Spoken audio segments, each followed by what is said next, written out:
My name is Ryan Jorgenson. I am a sports videographer for Supervision at the University of Oklahoma, and I'm a senior at University of Oklahoma as well.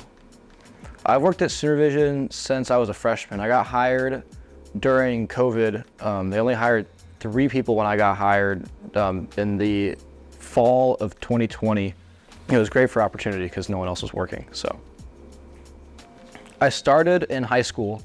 I was a sophomore in high school. I had a high ankle sprain. I played soccer, and it was really bad. I was out for 6 months, and I've always done video stuff. When I was really little, I would do not really little, but like in elementary school, I'd make like stop motion movies with Legos, and my friends and I would like make movies like with like the little editing app that Smosh used, so like the gun flares and everything. It was so dumb, but like it was really cool. I found it actually a couple months ago, and some of the stuff was crazy.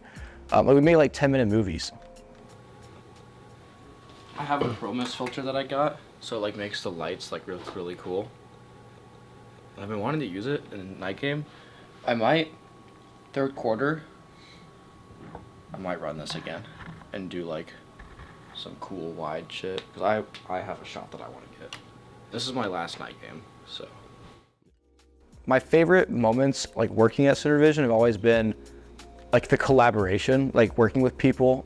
There was a video I made with Danny Stutzman for the Nebraska game last year, and that was fun just because I got to get a whole bunch of people in on it and help out and work on it. In terms of like stuff that I've done here, I've been super lucky. I've worked 3 Red River Showdowns, and 2 of which were some of the best in the history of the game. I'm in 2 NFL combines, which have been extremely fun, exhausting, but extremely fun and great opportunities and great for networking. And yeah, I think if I had to say, the combine is the place that I was like, I can't believe I'm here right now, kind of. Like I was there, especially twice as a student still in college. That's kind of crazy, because we were like the only kids there. There was no other students there, it was just us. And so that was one of those moments where I was pinching myself, kind of like, I can't believe I'm here. I never thought that was an option to go and do that.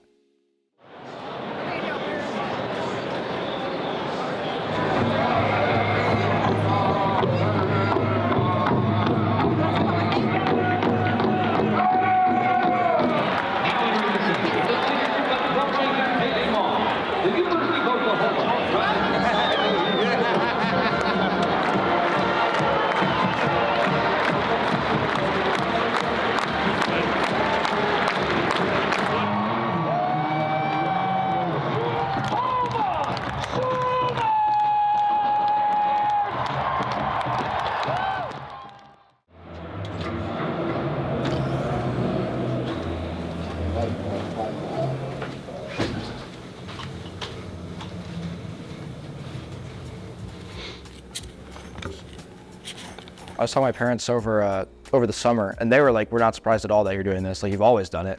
But it kind of came out of left field for me when I was in high school. I took a break from it for a while. I didn't really do it. I didn't really think about my future at all. And then I got hurt, and I was like, "Well, what am I going to do now?" There was an audio production class at my high school that I could take, and I'd kind of taught myself Premiere, making vlogs with some of my friends. And so I was like, "Oh, maybe I'll take this class, see what it's about." I took it. The teacher in the class was awesome. She's one of my mentors that taught me so much, and really more than anything just encouraged me and was like, you can make a career out of this. And then the rest is history. I didn't necessarily want to do sports videography. I kind of just wanted to do stuff with camera, and sports was what was available. And then I've just fallen in love with it since. It's the only thing that I could really imagine doing.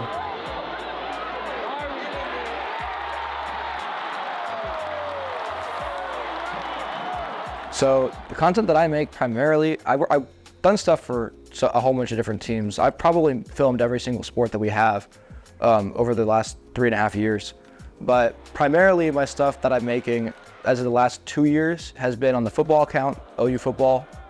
Now I'm doing some basketball also now. Basketball's another primary sport of mine now. And then my personal stuff is on my Instagram or my TikTok. My TikTok is definitely more of like I wouldn't say professional, but it's a little more like it's work oriented. I don't really post the stuff I post on my TikTok on Instagram. My TikTok was essentially like a therapy experiment for myself, which is like kind of crazy. It sounds goofy, but it was. the original reason I made it was because last year, so a year ago during the fall semester, I was so depressed. And I think a lot of it was because that I put a lot of like my self-validation in my work. I put a lot of like my happiness it was all tied to the work that I got to do and all the things. And I was so excited for my like expanded role last year. And so I had so many ideas and I was so excited to like do all these different crazy things. And then we sucked and we went 6 and 7. And that kind of all goes out the way. All the creativity that you have, especially for a place like Oklahoma where it's a winning culture. So when you don't win, you kind of just put your head down and kind of just hide a little bit, social media wise. So a lot of all the ideas I had, I didn't get to do.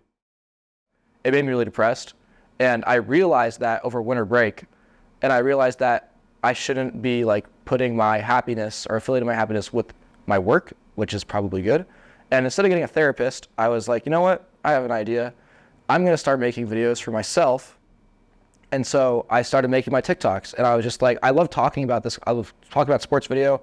I love training people. I train people at Supervision all the time. And I love helping people, don't get me wrong. But it's also, I get paid to tell people about what I like. So that's kind of a win-win. It's a little selfish. So yeah, I made the TikTok just to try and help people and try to help myself really, like in terms of making videos that I can be proud of and I can watch back and be like, yeah, like I like that video.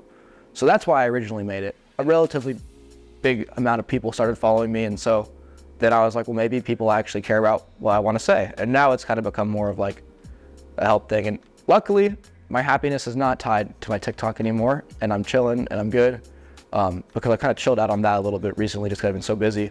But yeah, it's kind of funny that like I did make it because I was like, it was a little bit of a therapy experiment and it worked. It killed it. Like I was the happiest I've been in so long last semester when I was making those videos.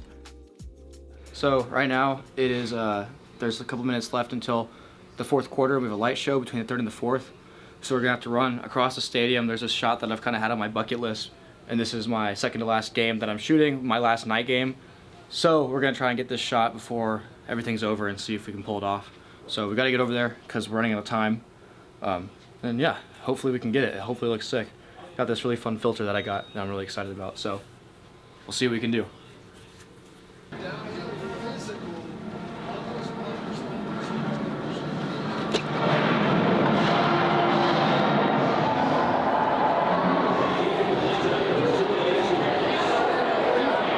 Damn, we did that in 2 minutes. Yeah. I thought that would take way longer. When we score, really wide. Oh, okay. So I graduate this upcoming spring, and I'd love to have a job right out of college. I think that's the main goal. I'd love to have a job before I even graduate. That'd be even better. It's weird with our industry. I feel like it's not as standard, or it's weird with like the creative industry in terms of like hiring. It's not like a business job where like Goldman Sachs is like hiring 100 kids out of college this year. Like you fill vacancies, you don't add people really.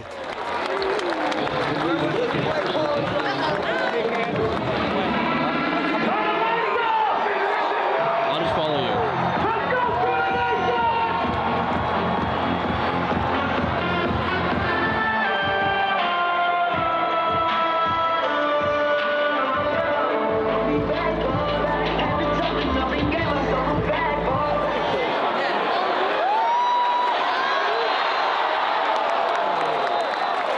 And with all the opportunities I've had at Oklahoma and everything that I've done, my demo reel, my resume is ridiculous now at this point.